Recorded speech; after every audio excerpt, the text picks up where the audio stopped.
Boa noite. Nós vamos hoje conversar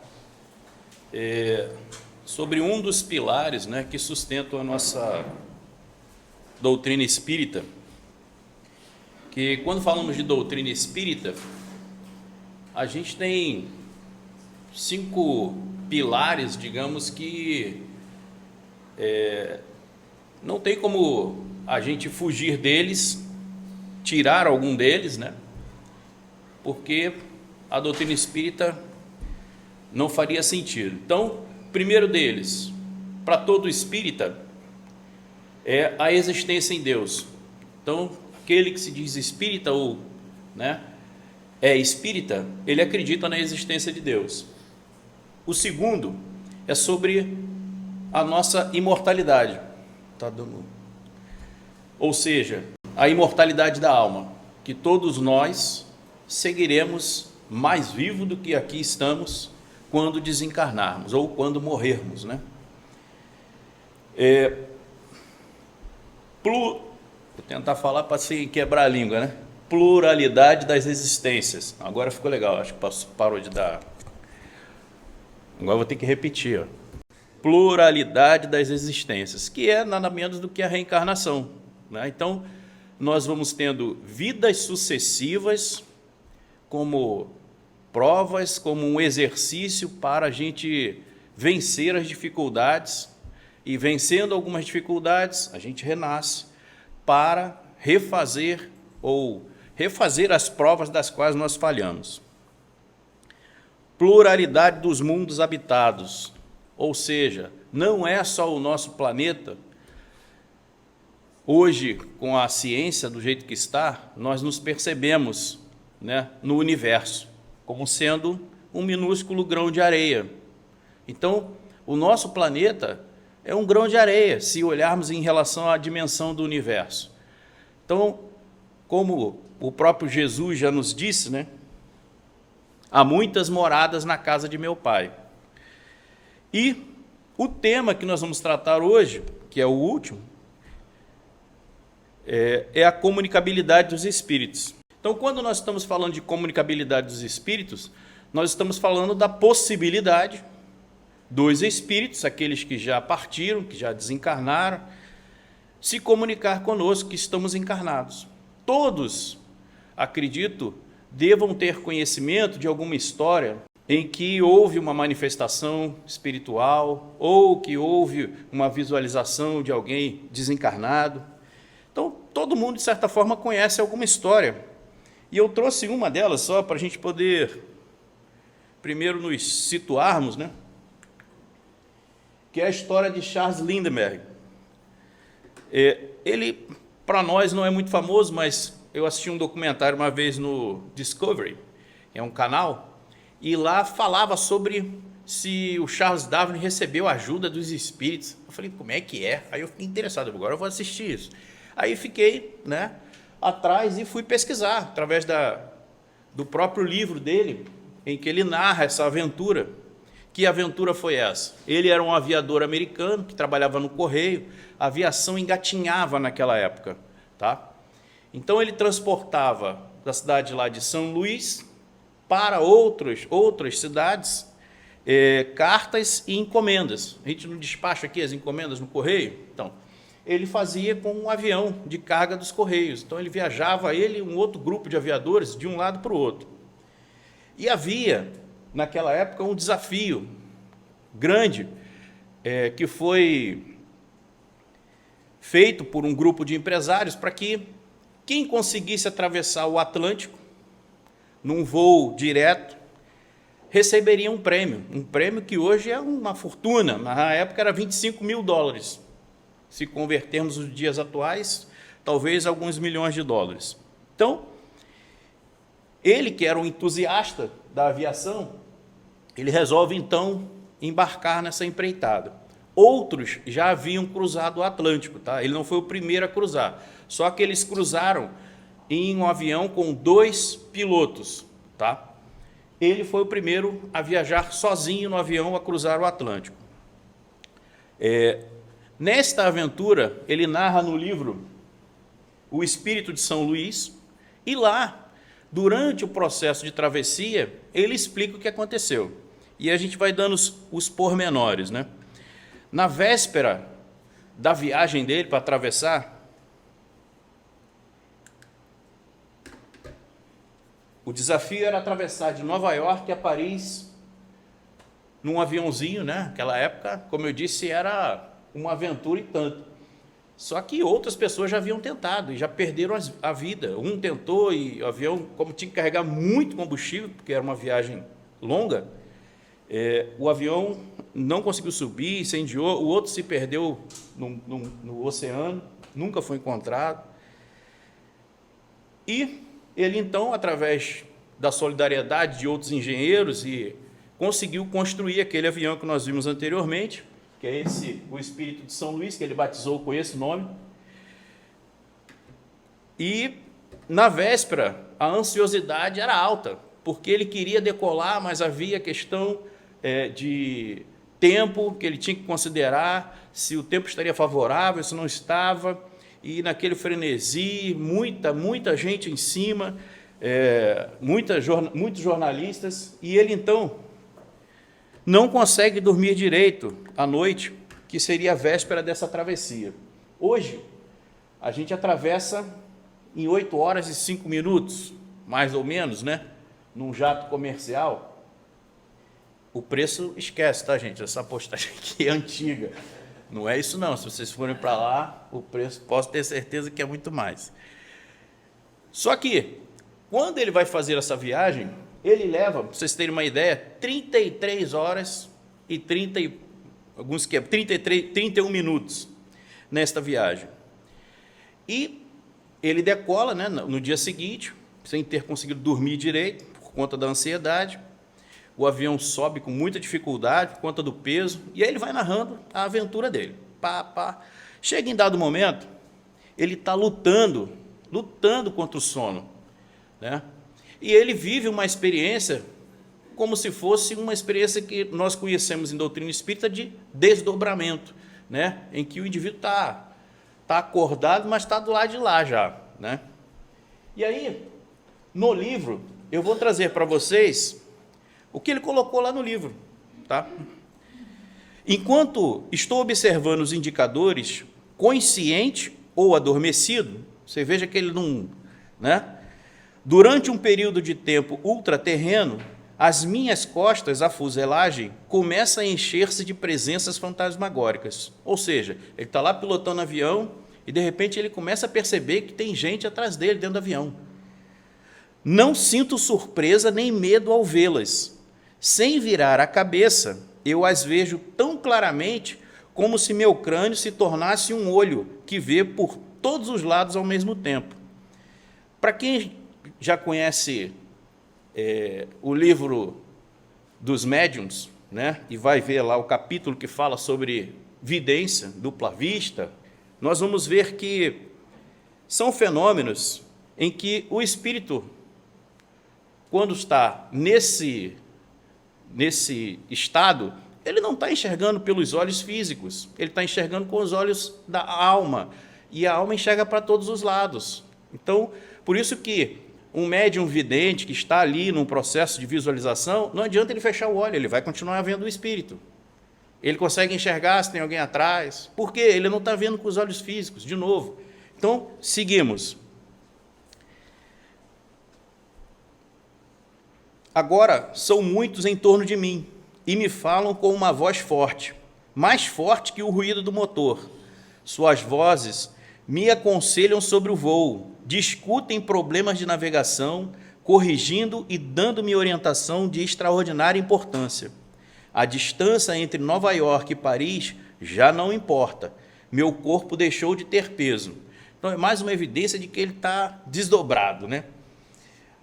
E um outro trecho do livro, ele diz, na realidade, esses emissários do mundo dos espíritos podem surgir tanto de dia como de noite. Não são intrusos nem estranhos. Parecem-se mais a uma reunião de parentes e amigos, depois de vários anos de separação, tais como os conheci a todos na sua pretérita encarnação. Então, veja, ele tinha, obviamente, alguma noção ele era luterano, né? Não era espírita, nada disso, tá, gente? E aí aqui ele descreve claramente um fenômeno, né, em que ele teve contato com espíritos. E ele diz que os espíritos o auxiliaram na navegação. E ele pousa lá em Paris e quase causa uma tragédia, porque havia muita gente na pista. Ele vira uma celebridade no mundo inteiro, tá? Vocês imaginam que é como se o Brasil tivesse ganhado a Copa do Mundo, aquela festa, todo mundo nas ruas, aquelas, né? Então, é a mesma coisa quando ele, não só quando ele chegou a Paris, mas quando ele retorna para os Estados Unidos. Ele vira uma celebridade. E todo mundo quer conhecer o homem que conseguiu cruzar o Atlântico. E mais à frente, nós vamos ver um outro evento da vida dele, em que o Chico até se manifesta. E a gente vai ver mais à frente, tá?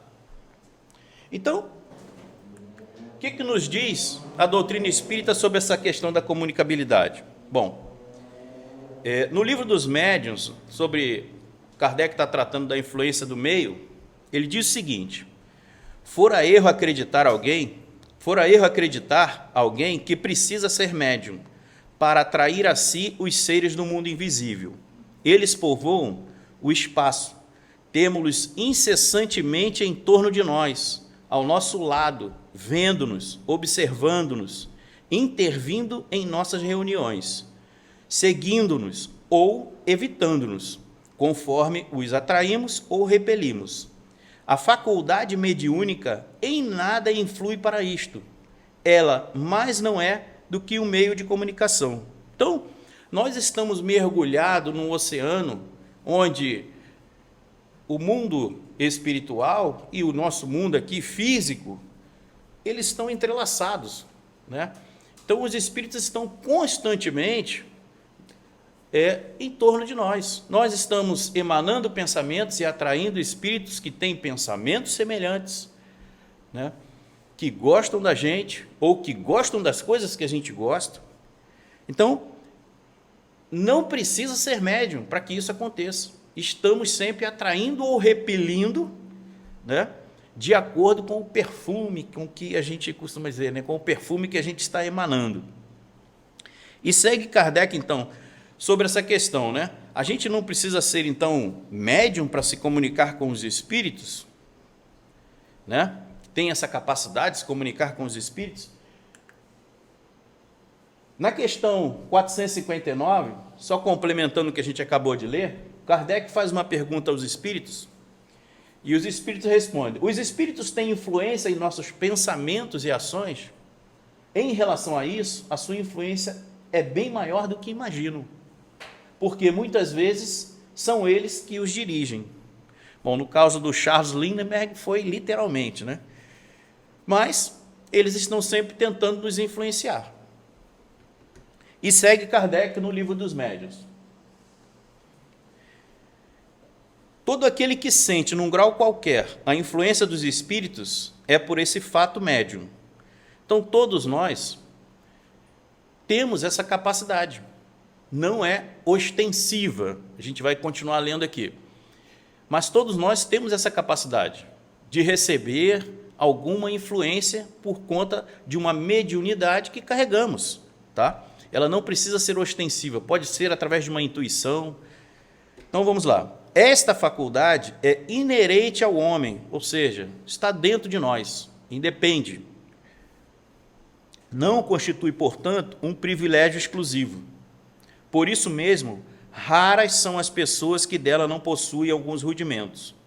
Então, todos, de certa forma, né, uma vez tendo consciência de que essa comunicação ela se dá o tempo todo através dos nossos pensamentos, nós somos bombardeados por pensamentos que às vezes querem nos estimular para o bem, para o caminho correto, mas existem aqueles também que querem nos estimular para o mau caminho, ou nos frear naquilo que a gente está fazendo de bom.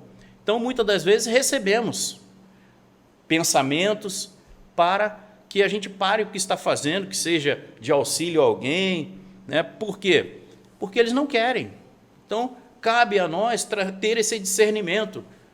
Como cristãos, este pensamento é um pensamento bom, é meu, eu não tenho nem certeza se é meu ou se não é, mas é um pensamento crístico, é um pensamento que seria válido, é para o bem, então sigamos, abraçamos.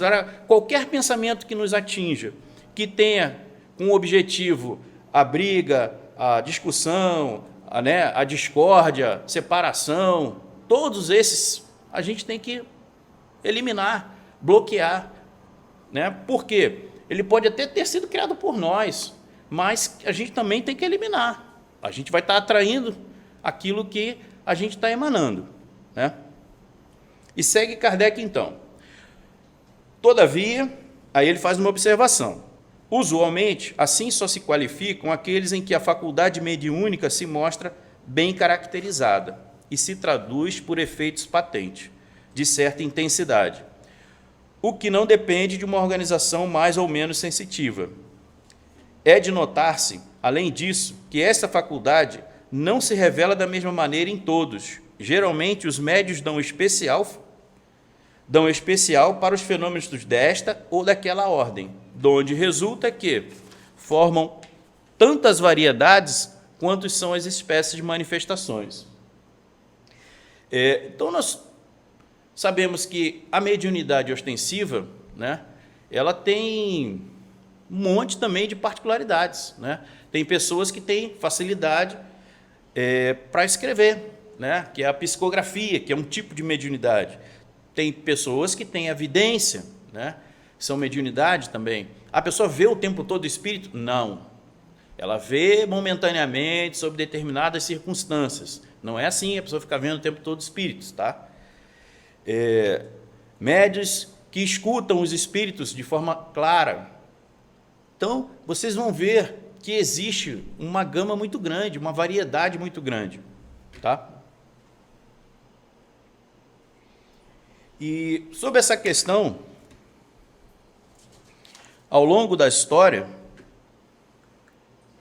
nós temos, desde o início da humanidade, isso sempre ocorreu, independente de existir espiritismo ou não, tá?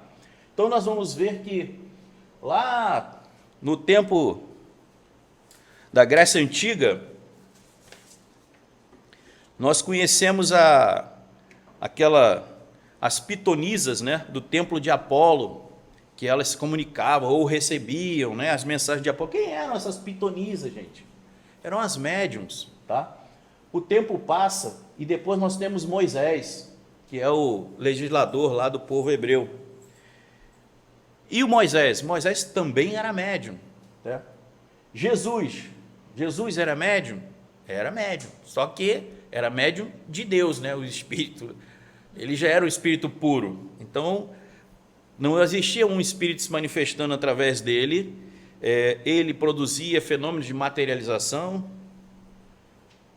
Profetas também são considerados médiuns. Então nós vamos ver ao longo da história as bruxas e as feiticeiras, lá na Idade Média, Joana d'Arc, que foi queimada na fogueira porque ela disse que via os espíritos, foi orientada pelos espíritos, para lutar lá na guerra contra a Inglaterra e libertar a França, e foi condenado.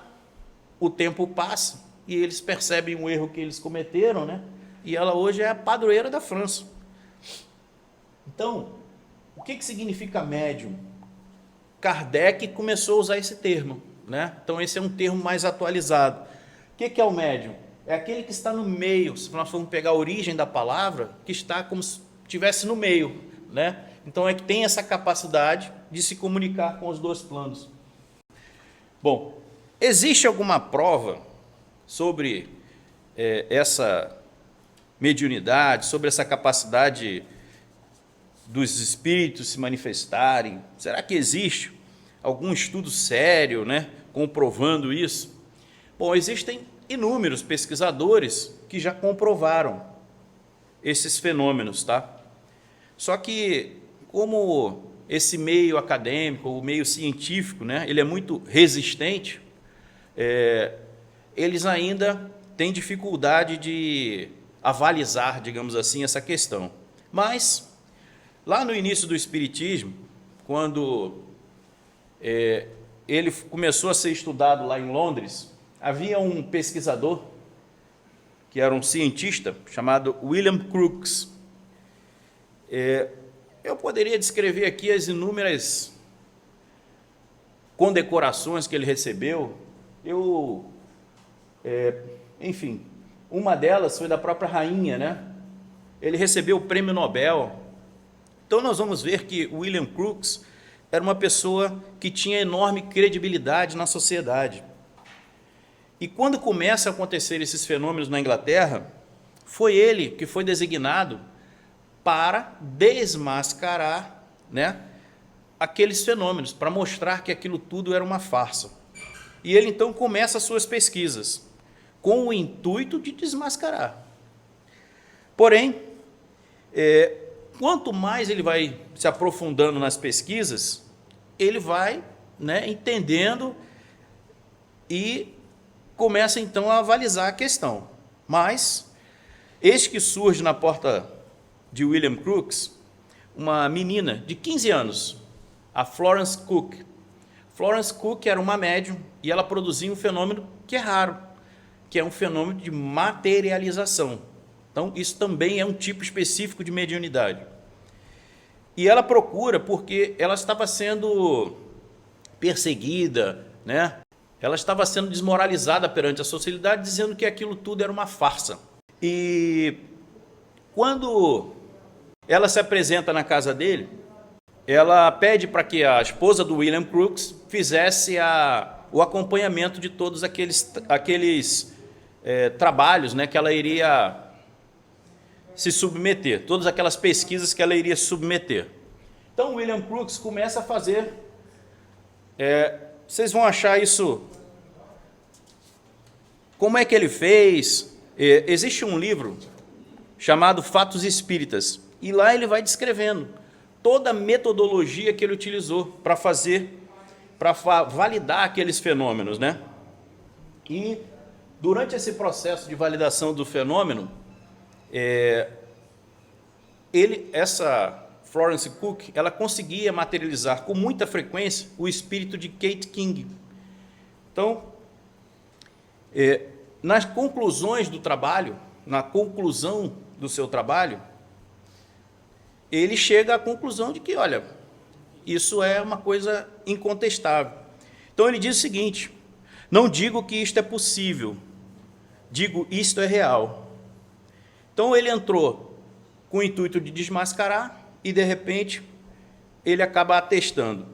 Então, a academia, né, apesar dele ser um homem com tremendas condecorações e mais gabaritado para fazer aquilo não existiria naquela época, alguns começaram a dizer que ele havia sido enganado, né? E 30 anos após, ele ainda sustentava aquilo tudo que ele havia dito. E ele diz: já passaram 30 anos desde que publiquei relatórios de experimentos tendentes a mostrar que, fora do nosso conhecimento científico, existe uma força utilizada por inteligências que diferem da comum inteligência dos mortais. Nada tenho a me retratar, confirmam as minhas declarações já publicadas. Na verdade, muito teria que acrescentar a isto. Então, seria uma prova inconteste. Aqui é uma foto de um espírito materializado, aqui é ele, tá? Então, um espírito materializado. Mas é assim, é um espírito materializado, é igualzinho a nós, né, gente? Não tem diferença. Então, aqui ele fez uma anotação no verso dessa foto, e ele diz assim, ó: numa sessão realizada ontem à noite, aí ele diz o lugar aqui, Londres, 29 de março de 1874, Kate nunca apareceu com tão grande perfeição. Durante perto de 2 horas passeou na sala, conversando familiarmente com os que estavam presentes. Várias vezes tomou-me o braço, andando, e a impressão sentida por mim era de uma mulher viva que se achava ao meu lado, e não de um visitante do outro mundo. Esta impressão foi tão forte que a tentação de repetir uma nova e curiosa experiência tornou-se-me quase irresistível. Bom, já estamos na reta final. nós iríamos voltar a falar do Charles Lindbergh, porque nesse livro aqui, ó, Cartas e Crônicas, que é um livro psicografado pelo Chico Xavier, nós vamos ver lá que Humberto de Campos traz uma das mensagens, é intitulada Hauptmann. Quem é Hauptmann? Bruno Richard Hauptmann. O Charles Lindbergh ficou muito famoso, né? Ele teve um filho recém-nascido, pequeno, e, resumidamente, quando eles foram dormir, ele e a esposa, esse filho foi raptado de dentro de sua casa. E a pressão popular para resolver essa questão era tão grande na época que a polícia inventou um culpado, né? Porque existe até um filme que conta a história do rapto do filho do Lindbergh, que se chama O Crime do Século, tá? Esse filme, ele foi dirigido por Mark Rydell e traz, né, os bastidores daquele julgamento, como era falha aquele processo, mas que, mesmo com todas as falhas processuais, o Hauptmann foi condenado à morte à cadeira elétrica. E a mensagem, né, que o Humberto de Campos nos traz é justamente isso. E na época, né, o Chico Xavier muito dificilmente trazia alguma opinião a respeito dessas questões, né, mas ele disse na época que o Hauptmann era inocente. Ele era um carpinteiro, ele havia migrado lá da Alemanha para os Estados Unidos e estava fazendo seus trabalhos. E ele tinha realmente um dinheiro guardado, porque ele estava juntando para fazer algumas outras coisas e tal, só que utilizar aquilo como se fosse parte do pagamento do rapto da criança, que a criança apareceu morta depois, né? Então, ele foi eletrocutado. E aí o Humberto de Campos vai trazer todos os pormenores, né, e as angústias vividas por ele, porque ele era também pai, tinha filhos também, a esposa. Então, era isso que eu queria trazer para vocês. E agora a gente conclui. Então, o que fica? A gente não consegue fazer um estudo aprofundado, né? Mas os espíritos povoam o universo, então a gente está sempre interagindo com eles e nos influenciando, tá? Todos possuímos mediunidade, alguns de forma mais ostensiva, né? E outros a gente ainda está com o estado adormecido. Só que, o que eu quero que fique claro, tá? Quando a gente fala doutrina espírita, é óbvio que um desses pilares é essa comunicabilidade com os espíritos, mas isto não é o objetivo principal da doutrina espírita, né? A gente se comunicar com os espíritos. O objetivo principal da doutrina espírita, o Kardec colocou lá na Gênese e no Livro dos Espíritos. É o quê? É moralizar os homens e os povos. Este é o objetivo da doutrina espírita, tá? Então, a ideia é a gente estudar os ensinos de Jesus e a gente se moralizar, nos aperfeiçoarmos. Meus amigos, obrigado pela paciência dos senhores e a gente para por aqui hoje.